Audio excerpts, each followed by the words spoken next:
నామమును బట్టి దేవునికి స్తోత్రం కలుగును గాక. దేవుని బిడ్డలారా, రాత్రంతా చక్కటి నిద్రపోయి ఉదయకాలంలో లేచారా? దేవుని స్తుతించారా? కుటుంబ ప్రార్థన చేసుకున్నారా? ప్రభుతో అరగంట అయినా గడిపారా? అందరు క్షేమంగా ఉండాలని మీ కొరకు నేను ప్రార్థన చేస్తున్నాను. ఈ యొక్క ఉదయకాలం గురువారం దేవుడు మీతో మాట్లాడాలని ఆశపడుతున్నాను.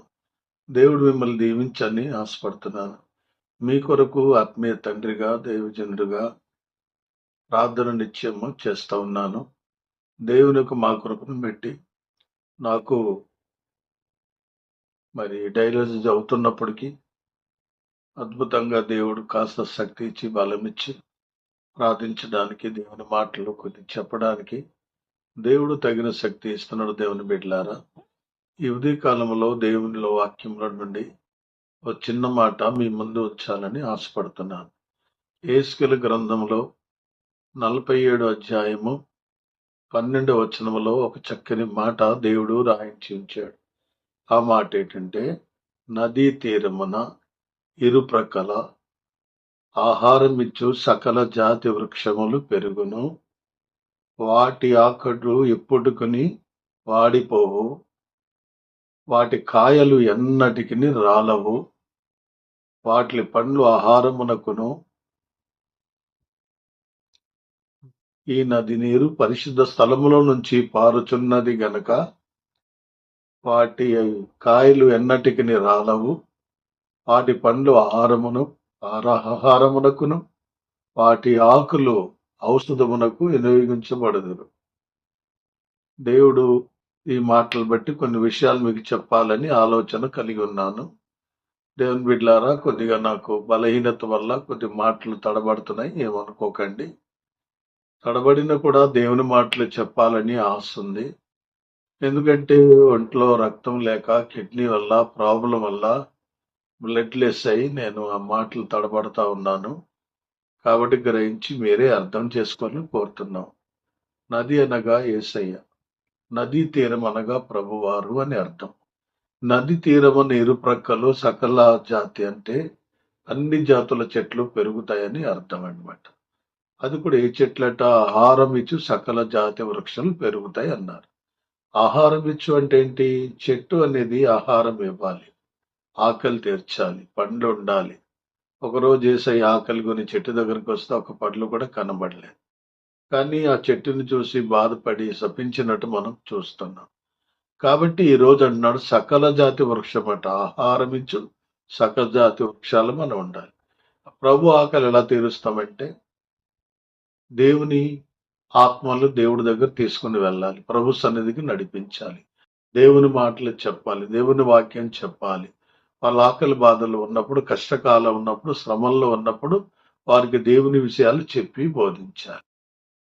అలా చేసినప్పుడు కొన్ని ఆత్మలు దేవుని దగ్గరికి వచ్చినప్పుడు దేవుని ఆకలి తీరినట్టు ఉంటుందని మీకు తెలియజేస్తున్నాం. ఆకలి తీరటం అంటే ఇంకో మాట కూడా చెప్తాను. ఒకసారి సమరయ స్త్రీతో మాట్లాడేటప్పుడు శిష్యులేమో భోజనంకి వెళ్ళి వచ్చారు. ఈ లోపల ఈ భోజనం పట్టుకొచ్చి తినమంటే, లేదు నేను తినేస్తానని ప్రభు చెప్పారు. ఎక్కడ తినేసారు? ఎవరు తెచ్చారంటే, మీకు తెలియని ఆహారం నా దగ్గర ఉన్నదో మీకు తెలియదని వారితో చెప్పారు. సమరయ స్త్రీతో 12 గంటల నుంచి 3 గంటల వరకు మాట్లాడుతుంటే, ఆమెతో మాట్లాడినప్పుడు ఆమె బ్రతుకు మారింది, జీవితం మారింది. ఆమె కొండ విడిచి వెళ్ళి అనేక మంది ప్రభు దగ్గర తీసుకొచ్చి ఆమెతో మాట్లాడటం వల్ల ప్రభు ఆకలి తీరినట్టు అయింది. ఇదే ప్రభు ఆకలి తీర్చటం మనం. అందుకని మనం కూడా ఆహారం ఇచ్చే సకల జాతి వృక్షాలుగా పెరగాలి.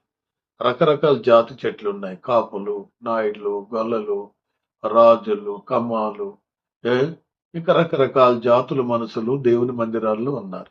వారు కూడా జాతి వృక్షాలు. కాబట్టి జాతి వృక్షాలన్నీ కూడా దేవుని స్వార్థ చెప్పాలి, స్వార్థను ప్రకటించాలి, అనేక మందికి బోధించాలి. కాబట్టి ఉదయకాల సమయంలో దేవుని బిడ్డలారా, నదీ తీరంలో మనం ఉండాలి. మన నదీ తీరం యేసయ్య. ఆ నది పక్కన మనం ఉన్న చెట్లు ఎప్పుడు కూడా నెల నెల కాయలు కాస్తాయి, పూలు పోస్తాయి. ఎందుకంటే వారి పండ్లట ఆహారం అని చెప్తున్నాడు. ఆకులు ఔషధమునకు వినియోగించరని దేవుడు చెప్పాడు. ఆకులు అంటే ప్రార్థన చేయటం అండి. అనేక మంది స్వస్థత కోసం ప్రార్థన. ఎవరైనా ప్రాణవాయువుతో వచ్చినప్పుడు వారికి దేవుని మాటలు చెప్పటం, ఆకలి బాధతో వచ్చినప్పుడు ఆకలి తీర్చటం దేవుని మాటలు.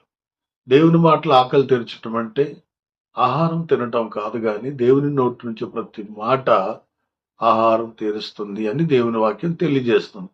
కాబట్టి మన దేవుని మాటలు చెప్పాలి, అనేక మందికి బోధించాలి, ప్రకటించాలి, అనేక మందిని తీసుకుని రావాలి దేవుని దగ్గరికి, విషయాలు గమనించాలి. 47వ అధ్యాయంలో ఈ యొక్క యెహెజ్కేలు గ్రంథంలో ఆ 12వ వచనంలో ఉన్న మాటని పూర్తిగా వివరించలేదు, కొద్దిగా మాత్రమే చెప్పాను. మీరు అర్థం చేసుకోండి, చదవండి, చదివి ముందుకు వెళ్ళండి. ఎందుకంటే మీరు ప్రార్థించే ఆకులని, ఆహారము తెచ్చే చక్కటి పండ్లని, ఆ నదీ తీరమునున్న యేసుతో అంటుకట్టుకొని ఉన్న చెట్లని మీరు గ్రహించాలని కోరుతున్నాను. కాబట్టి ఆకులు రాలిపోవు, పండ్లు వాడిపోవు, అనేక మందికి దేవుని బిడ్డలుగా చక్కటి దేవుని వాక్యం అందించేవారుగా మనం ఉండాలన్నది దేవుని ఆశ. కాబట్టి మాటలు విని గ్రహించి దాని ప్రకారంగా మీరు జీవించాలని, ఈ దినమంతా ఈ మాటలు చదివి దేవుని మహిమపరిచి స్వార్థను ప్రకటించి కొన్ని ఆత్మలైన ప్రభు దగ్గర తీసుకురావాలని మాటలు తెలియజేస్తున్నాను. దేవుడు తన మాటలు దీవించను గాక. ఆమేన్. చిన్న ప్రార్థన. ప్రభా నీకు వందనాలయ్యా, ఎదుగో ఈ ఉదయకాలం చేసిన ప్రార్థన మీరు విని ఆలకించినందుకు వందనాలు. చిన్న వాక్యం విత్తబడ్డాను ప్రభా, అది నీరు కట్టి ఫలింప చేయమని ప్రార్థన చేస్తున్నాను. అయ్యా, ఈ వాక్యం వింటున్నా నా ప్రజలు, నాయన నా ఆత్మీయ బిడ్డలు, నా కుటుంబీకులను బట్టి వందనాలు. దేవాలు ఏమైనా రోగాల్లో ఉంటే, జబ్బులు ఉంటే, వ్యాధులు ఉంటే వాళ్ళు ముట్టి బాగు చేయండి. వాళ్ళ అక్కర్లు అవసరాలు ఉంటే ప్రభా నా తండ్రి తీర్చండి. అప్పు బాధలు ఉంటే ప్రభా వాళ్ళ నాయన అవసరతలు తీర్చి అయ్యా వారి జీవితాలు గొప్ప కార్యాలు చేయమని ప్రార్థిస్తున్నాను. ఇదిగో నాయన మరి స్వార్థ ప్రకటించేవారు కానీ, నాయన సాక్ష్యం చెప్పే బిడ్డలు నాయన కొన్ని ఆత్మలండి మీ సన్నిధికి తీసుకొచ్చే వారికి చేయండి. యేసయ్యా నీకు వందనాలు. ప్రభువా, ముఖ్యంగా నా తండ్రి మరెవరైనా హాస్పిటల్లో ఉన్నట్లయితే వాళ్ళు ముట్టి బాగు చేయండి, స్వస్థపరచండి ఆయన. ఎవరైనా రోగాలతో ఉంటే వాళ్ళు ముట్టి బాగు చేయమని ప్రార్థిస్తున్నాం తండ్రి. పెళ్లి కావాల్సిన బిడ్డలుంటే చక్కటి సంబంధాలు దయచేయండి ఆయన. ఎవరికైనా చదువుకుని ఖాళీగా ఉంటే వారికి మంచి ఉద్యోగాలు అనుగ్రహించమని ప్రార్థిస్తున్నాం. చదువుతున్న ఎవరి బిడ్డలు ఉంటే వారి చదువులో చక్కగా జ్ఞానం సంపాదించుకునే భాగ్యం దయచేయండి. దేవ దైవ భీతి, దైవ భయము కలిగిన ఆయన చదువుట నేర్పమని ప్రార్థిస్తున్నాం. ఈ దినమంతా మీ సన్నిధి మీ తోడు వారితో ఉంచి నడిపించమని ప్రార్థిస్తున్నాం తండ్రి. బిడ్డల కొరకు నిత్యం మేము ప్రార్థిస్తుండగా మా ప్రార్థన మీరు విని జవాబును దయచేయమని మేము ప్రార్థన చేస్తున్నాం నాయన. ఎదుగు ఈ ఆగస్టు మాసం తండ్రి 28వ తారీఖు ఉదయకాలంలో ప్రభా మీ మాటలు మేము వింటూ చదువుతూ ముందుకెళ్లే భాగ్యం మీరు మాకు ఇచ్చినందుకు వందనాలు.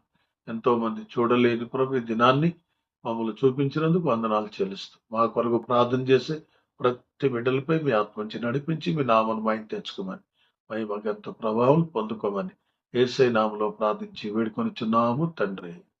ఆమేన్. God bless you all.